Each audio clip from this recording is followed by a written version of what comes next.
بسم اللہ الرحمن الرحیم۔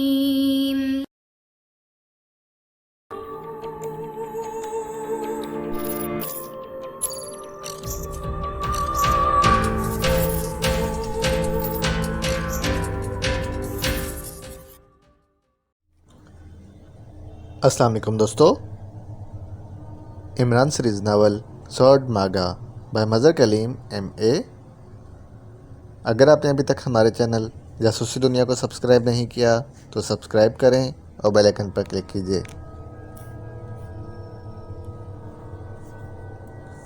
تم نے رسیاں کیسے کھول لی؟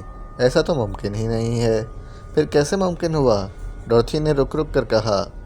ہم لوگوں نے اس کی باقاعدہ تربیت لی ہوئی ہے، ورنہ ہم اب تک نہ جانے کتنی بار ہلاک ہو چکے ہوتے۔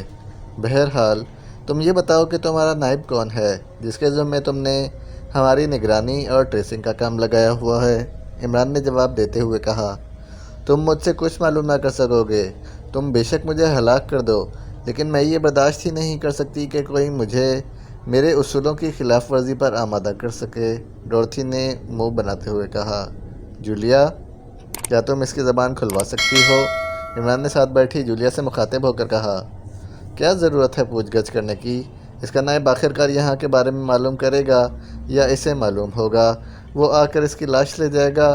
گولی مارو اسے اور واپس چلو، جولیا نے منہ بناتے ہوئے کہا۔ صالحہ، تم ٹرائی کرو، عمران نے صالحہ سے کہا۔ میں اسے گولی تو مار سکتی ہوں، اب میں کوڑا لے کر اس پر برسا نہیں سکتی، صالحہ نے بھی جواب دیتے ہوئے کہا۔ اوکے، پھر میں ہی کوشش کرتا ہوں، عمران نے مسکراتے ہوئے کہا۔ کیوں وقت ضائع کر رہے ہو؟ گولی مارو اسے، جولیا نے غصیلے لہجے میں کہا۔ لیکن عمران کرسی سے اٹھا اور ڈورتھی کی طرف بڑھ گیا۔ اس نے جیب سے تیز دھار خنجر نکالا اور دوسرے لمحے کمرہ ڈورتھی کے حلق سے نکلنے والی چیخ سے گونج اٹھا۔ وہ بندھی ہوئی حالت میں بھی کسی ذبح ہوتی ہوئی برقی کی طرح پھڑکنے لگی، لیکن جیسے ہی اس کی حرکت تھمی، عمران کا ہاتھ ایک بار پھر گھوما اور ایک بار پھر ڈورتھی کی چیخ سے کمرہ گونج اٹھا اور عمران نے اس کی پیشانی پر ابھر آنے والی موٹی سی رگ پر خنجر کا عقبی حصہ زور سے مارا تو ڈورتھی کا تمام جسم اس طرح کانپنے لگ گیا جیسے اسے جاڑے کا بخار چڑھا ہو۔ اس کا چہرہ تکلیف کی شدت سے بگڑ گیا تھا۔ کون ہے تمہارا اسسٹنٹ جو پاک ایشیا سیکرٹ سروس کی نگرانی کر رہا ہے؟ جیفری میرا نائب ہے، ڈورتھی نے ایسے لہجے میں جواب دیا جیسے وہ خود نہ بول رہی ہو، بلکہ الفاظ خود بخود اس کے منہ سے باہر نکل رہے ہوں۔ اس کا فون نمبر بتاؤ جس پر وہ فوراً مل جائے، عمران نے کہا تو ڈورتھی نے جیفری کا سیل نمبر بتا دیا۔ عمران نے وہیں میز پر موجود فون کا ریسیور اٹھایا اور نمبر پریس کرنے شروع کر دیے۔ اس کا منہ بند رکھو، عمران نے کہا تو جولیا اٹھ کر ڈورتھی کی طرف بڑھی اور اس کے پاس رک کر ایک ہاتھ اس کے منہ پر رکھ دیا۔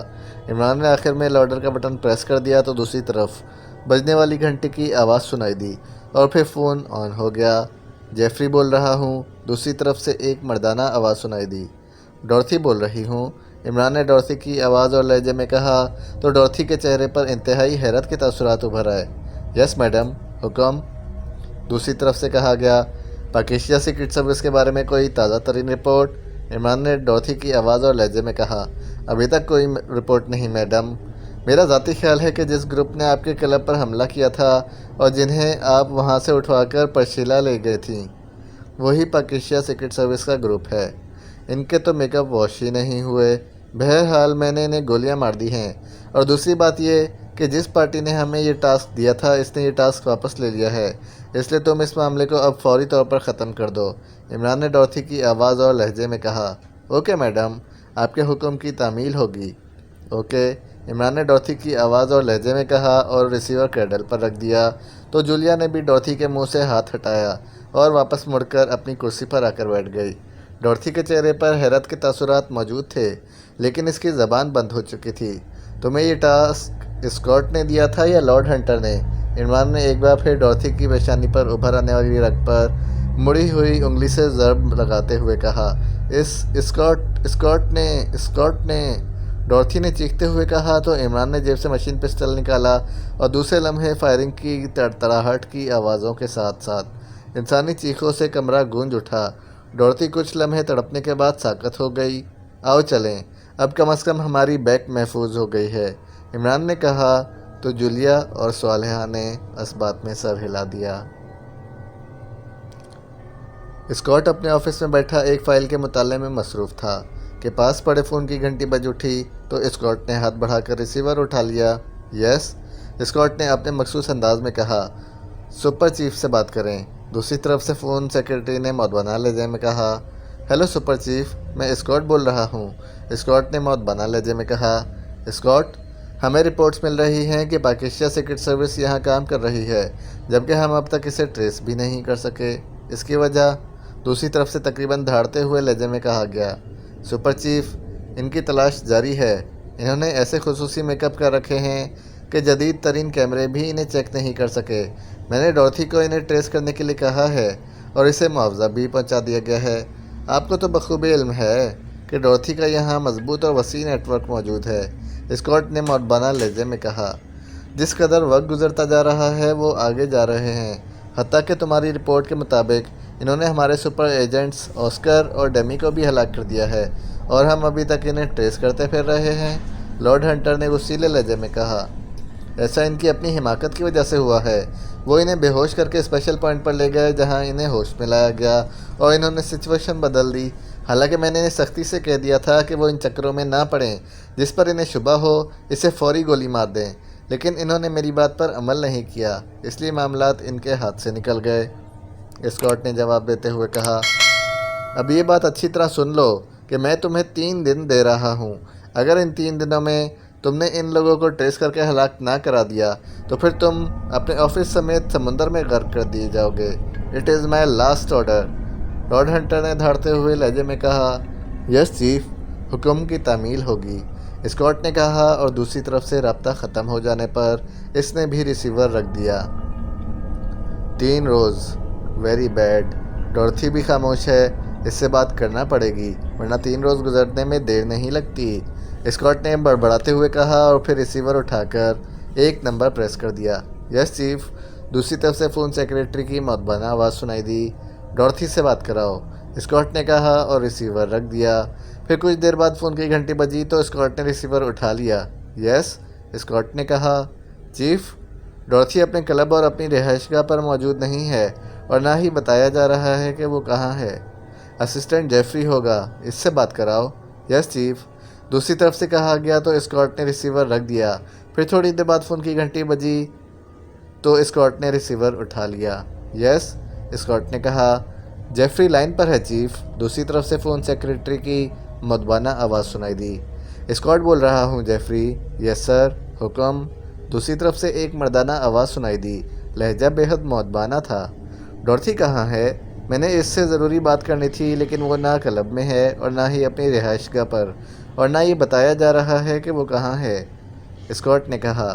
جناب، کلب میں 6 افراد کا ایک گروپ آیا جس میں 2 عورتیں تھیں، وہاں کاؤنٹر پر موجود آدمی سے ان کا جھگڑا ہو گیا، پھر وہاں خوفناک کراس فائرنگ ہوئی، لیکن یہ 6 کے 6 افراد بے حد تربیت یافتہ تھے، انہوں نے تمام محافظوں کو ہلاک کر دیا، حتیٰ کہ کلب کے انچارج ماسٹر اینتھونی کو بھی، جو لڑائی میں خوفناک فائٹر سمجھا جاتا تھا، ہلاک کر دیا گیا، اور پھر یہ گروپ لفٹ کے ذریعے تیسری منزل پر چلا گیا، وہاں راہداری میں موجود مسلح محافظوں کو بھی ہلاک کر دیا گیا۔ میڈم ڈورتھی کو چونکہ اس گروپ کی اس تمام کارروائی کا علم ہو گیا تھا، اس لیے انہوں نے ان پر ایک مخصوص ریز فائر کرنے کے لیے وہاں پر پہنچایا اور اپنے کمرے میں بے ہوش کر دیا، اور چونکہ میڈم نے ان سے پوچھ گچھ کرنی تھی اس لیے انہیں شہر سے دور فارسٹ بلڈنگ میں پہنچایا گیا۔ پھر میڈم خود وہاں گئیں اور ابھی تک وہیں ہیں، البتہ تھوڑی دیر پہلے میڈم کی کال آئی تھی اور انہوں نے مجھے پاکستان سیکرٹ سروس کو ٹریس کرنے سے منع کر دیا ہے۔ یہ کیسے ہو سکتا ہے؟ میں نے تو ایسا کوئی حکم نہیں دیا۔ میں اس بارے میں کیا کہہ سکتا ہوں؟ آپ میڈم سے خود بات کر لیں۔ وہاں کا فون نمبر کیا ہے وہ مجھے دے دو تاکہ میں اس سے فون پر بات کر لوں۔ اوکے، تھینک یو، اسکاٹ نے کہا اور ساتھ ہی اس نے کیڈل دبا کر ٹون آنے پر جیفری کا بتایا ہوا نمبر پریس کر دیا۔ البتہ نمبر پریس کرنے سے پہلے اس نے مخصوص نمبر پریس کر کے فون کو ڈائریکٹ کر لیا تھا۔ نمبر پریس ہوتے ہی دوسری طرف سے فون کی گھنٹی بجنے کی آواز سنائی دیتی رہی۔ کافی دیر تک جب فون اٹینڈ نہ کیا گیا تو اسکاٹ نے پریشان ہو کر فون بند کر دیا اور ایک بار پھر اس کے کہنے پر فون سیکرٹری نے جیفری سے اس کا رابطہ کرا دیا۔ یس سر، جیفری نے کہا۔ وہاں فون ہی اٹینڈ نہیں کیا جا رہا، کیا تم وہاں جا کر مجھے رپورٹ دے سکتے ہو؟ میڈم ان حملہ آوروں پر تشدد کرنے میں مصروف ہوں گی جناب، اور ویسے بھی فاصلہ کافی ہے۔ جیفری نے جواب دیتے ہوئے کہا، اپنی میڈم سے میرا نام لے دینا، اور تم نے کار پر جانا ہے، پیدل تو نہیں جانا کہ فاصلے پر تشویش کا اظہار کر رہے ہو۔ فوراً جاؤ اور مجھے وہیں سے فون کر کے رپورٹ دے دینا، تمہیں اس کا معاوضہ بھی دیا جائے گا۔ اوکے سر، میں جا رہا ہوں، جیفری نے کہا تو اسکاٹ نے ریسیور رکھ دیا۔ یہ گروپ اگر پاکیشیا سیکرٹ سروس کا ہے تو معاملہ زیادہ گمبھیر ہوگا۔ یہ لوگ نہ جانے کیوں ہر دشمن ایجنٹ کو پہلے بے ہوش کر دیتے ہیں اور پھر ہوش میں لا کر پوچھ گچھ شروع کر دیتے ہیں۔ 1000 بار کہا ہے کہ تصدیق کے چکر میں مت پڑا کرو اور بے ہوشی کے عالم میں ہی گولی مار دیا کرو، لیکن سب اسی طرح کرتے ہیں۔ نان سینس، اسکاٹ نے قدرے اونچی آواز میں بڑبڑاتے ہوئے کہا۔ پھر تقریباً 1.5 گھنٹے کی سخت انتظار کے بعد فون کی گھنٹی بج اٹھی تو اسکاٹ نے جھپٹ کر ریسیور اٹھا لیا۔ یس، اسکاٹ نے کہا، مسٹر جیفری سے بات کیجیے۔ دوسری طرف سے فون سیکرٹری کی مدبانہ آواز سنائی دی۔ ہیلو، اسکاٹ بول رہا ہوں، کیا رپورٹ ہے؟ میڈم ڈورتھی کہاں ہے؟ جناب، یہاں فارسٹ پوائنٹ میں قتل عام کیا گیا ہے۔ میڈم ڈورتھی کی لاش کرسی پر رسیوں سے بندھی ہوئی موجود ہے، اور پوائنٹ کے انچارج اور چیف سیکورٹی آفیسر دونوں کی لاشیں فرش پر پڑی ہیں اور پوری عمارت خالی پڑی ہے۔ کیا کہہ رہے ہو؟ وہ گروپ وہ کہاں ہے؟ ان کی لاشیں کہاں ہو سکتی ہیں؟ میں نے آپ کو فون کرنے سے پہلے پوری عمارت کو چیک کیا ہے، البتہ وہاں کوئی کار نہیں ہے اور نہ ہی 3 لاشوں کے علاوہ اور کوئی لاش ہے، جیفری نے حتمی انداز میں جواب دیتے ہوئے کہا۔ ویری بیڈ، اوکے، اسکاٹ نے لمبا سانس لیتے ہوئے کہا اور ریسیور رکھ دیا۔ اس کے چہرے پر شدید پریشانی کے تاثرات ابھر آئے تھے۔ اسے معلوم تھا کہ لارڈ ہنٹر نے 3 روز بعد واقعی سے گولی مروا دینی ہے، اس لیے وہ چاہتا تھا کہ ان 3 دنوں کے اندر اس معاملے کو حل کر لے، لیکن کوئی طریقہ اسے سمجھ نہ آ رہا تھا۔ وہ بیٹھا یہی سوچ رہا تھا کہ اب کیا اقدام کرے کہ اس کے ذہن میں 3 فنگرز کا خیال آ گیا تو وہ چونک پڑا، کیونکہ 3 فنگرز ایک انڈر ورلڈ تنظیم تھی جو ٹریسنگ کے ساتھ ساتھ کلنگ کا کام بھی کرتی تھی۔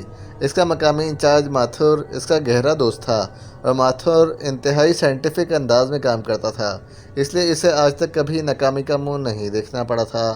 اسکاٹ نے فون کا ریسیور اٹھایا اور ایک نمبر پریس کر دیا۔ یس چیف، دوسری طرف سے فون سیکرٹری کی آواز سنائی دی۔ 3 فنگرز کے مقامی چیف ماتھور سے بات کراؤ، اسکاٹ نے کہا۔ یس چیف، دوسری طرف سے کہا گیا تو اسکاٹ نے ریسیور رکھ دیا۔ پھر کچھ دیر بعد گھنٹی بجنے کی آواز سنائی دی تو اس نے ہاتھ بڑھا کر ریسیور اٹھا لیا۔ یس، اسکاٹ نے اپنے مخصوص انداز میں کہا۔ جناب ماتھور لائن پر ہیں، بات کیجیے، دوسری طرف سے کہا گیا۔ ہیلو ماتھور، میں اسکاٹ بول رہا ہوں، اسکاٹ نے قدرے بے تکلفانہ لہجے میں کہا۔ کیسے ہیں آپ؟ آج کیسے ماتھور یاد آ گیا؟ دوسری طرف سے بھی بے تکلفانہ لہجے میں جواب دیتے ہوئے کہا گیا۔ جب مشکل وقت آتا ہے تو دوست ہی یاد آتے ہیں، اسکاٹ نے کہا۔ ارے ایسا کون سا مشکل وقت آ گیا ہے؟ ہمارے ہوتے ہوئے یہ کیسے ہو سکتا ہے؟ ماتھور نے دوستوں کے انداز میں جواب دیتے ہوئے کہا تو اسکاٹ نے اسے پاکیشیا سیکرٹ سروس کی آمد اور پھر آسکر اور ڈیمی کو ہلاک کرنے کے بعد ڈورتھی کی ہلاکت تک کی تفصیل بتا دی۔ اور اب سب سے بڑا اور اہم مسئلہ لارڈ ہنٹر کا ہے۔ انہوں نے مجھے 3 روز کے اندر پاکیشیا سیکرٹ سروس کے خاتمے کا حکم دیا ہے، ورنہ مجھ سمیت پوری تنظیم کے ڈیتھ آرڈرز جاری کر دیے جائیں گے۔ اسکاٹ نے کہا، ہاں یہ واقعی مشکل وقت ہے، لیکن تم مجھ سے کیا چاہتے ہو؟ کھل کر بتاؤ، ماتھور نے کہا۔ تم ٹریسنگ اور کلنگ کے ماہر ہو، ان لوگ کو ٹریس کر کے ان کا خاتمہ کر دو، جو معاوضہ تم کہو گے وہ میں ایڈوانس دے دوں گا۔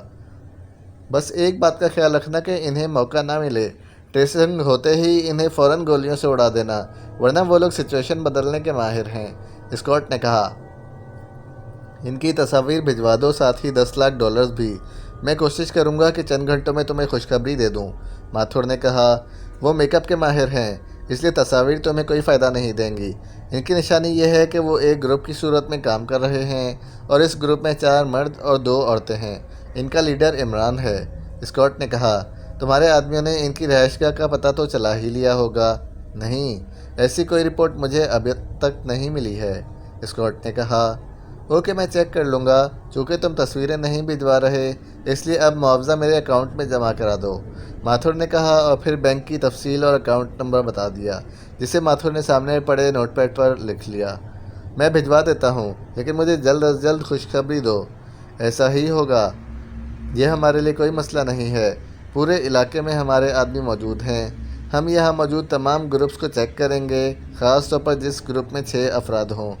پھر ان کی حرکات و سکنات کو چیک کر کے ان پر فائر کھول دیں گے۔